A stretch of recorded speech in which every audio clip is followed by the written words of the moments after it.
All right, let's do this.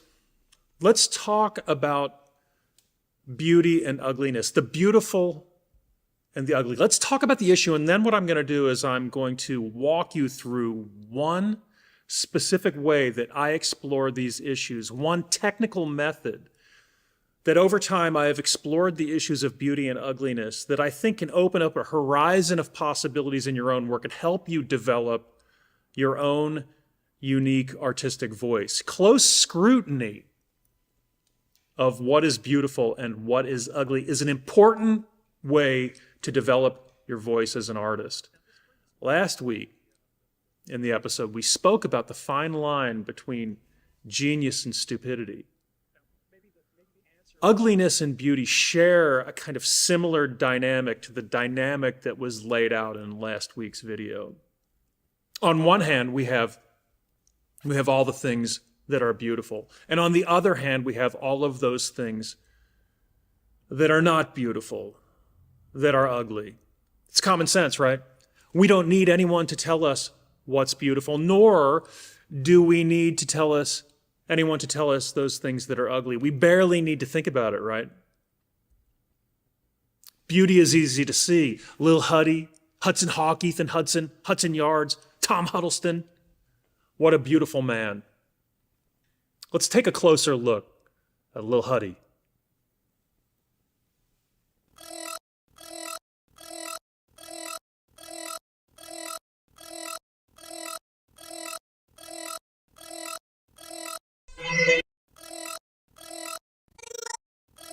Now, when we really think about beauty and ugliness, it becomes clear that there's a kind of beauty that's very much like Mountain Dew or Monster Energy.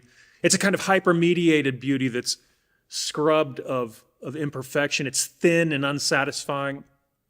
There comes a time in the development of the artist where a profound questioning of what's beautiful and what is not can lead to an expansive horizon of possibilities.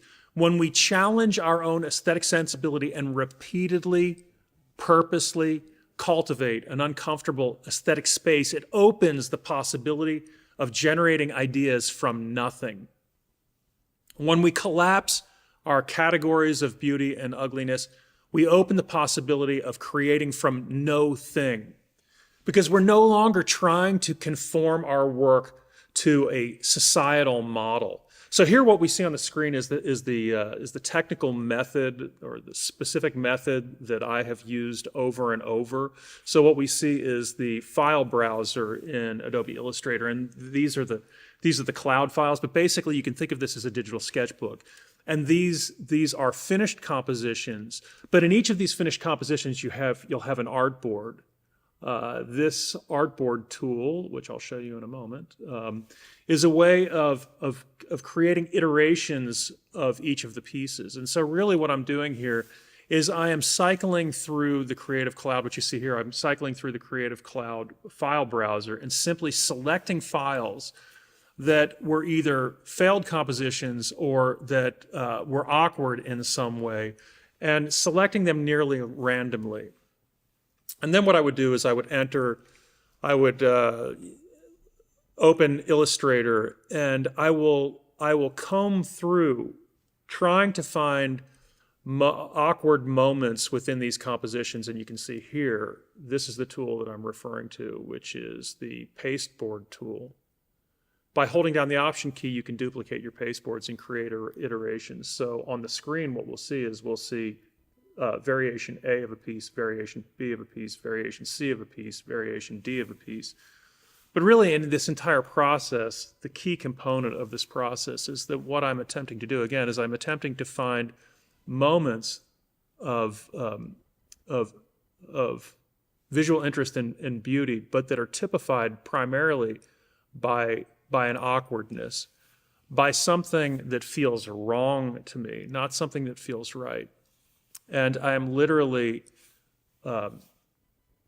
cross-pollinating and commingling these files and these fragments, this digital detritus, in an attempt to challenge my own conceptions of what what a properly constructed image space is, and to sit in a kind of awkward and uncomfortable psychological space with my own work.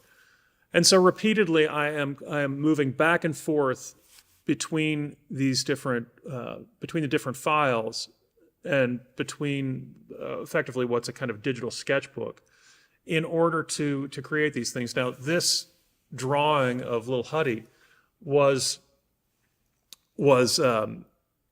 me sitting with an iPad and a pencil and having on a digital short some Lil Huddy clip pop up, and effectively what I'm doing is I'm extracting that from a previous composition, cross-pollinating it with other work. But the entire point is to create a kind of lack of ease in myself, to make the work feel simultaneously wrong and right. It's a repeated issue that I've spoke about over on this channel. But here we see Hudson the E-boy, and when I am looking at these compositions, there is a lack of comfort that I have aesthetically with them, and I'm doing this intentionally because what ends up happening is, if in these compositions I am at home, I'm at ease with the notion that that major components of the composition feel wrong, then what ends up happening is there is an absolute explosion, a conceptual, formal, and aesthetic explosion of possibilities for me to work. And I'm not trying to conform most of this work back to a pre-understood trope or a model. In other words, it's not as if I'm saying to myself that, oh, I saw on the internet that good work looks like X. I'm not trying to push the work in that direction. What I'm trying to do is I'm trying to work against that grain. I'm trying to work against my own preconceived ideas of what a proper composition is, what I was taught in school, how I feel that space works. Now, I'm not doing that, and this is a really important point, I'm not doing that at the exclusion of the feel of the work. I'm still trying to build into the feel of the work, and I would counsel you to try to build into the feel of the work an awkwardness that actually works, that actually feels as if there is some kind of compositional power to it. So the ultimate point behind this process is to create in ourselves a kind of intentional confusion where the artist, the designer, no longer remembers what is beautiful. Now, this month, I am lucky to be partnering again with Skillshare for this week's video. And, I talk a lot about taking responsibility for your education. That's obviously, I would imagine, one of the reasons why you're watching my channel.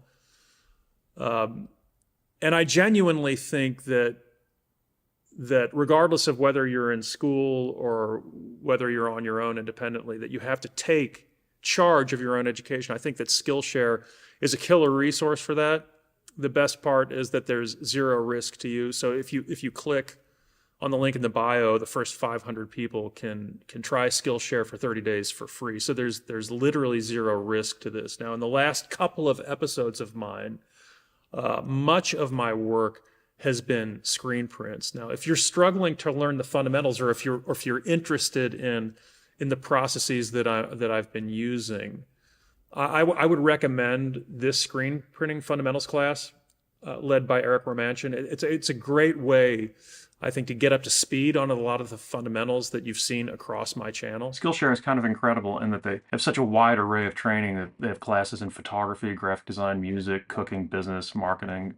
These two basic classes, as an example, would be a good way to start if you saw my video from last week. The point here is ultimately to embark upon a systematic questioning of beauty and ugliness, and then to make work that you find uncomfortable as a way to find your own unique voice. So let me know your thoughts in the comments below.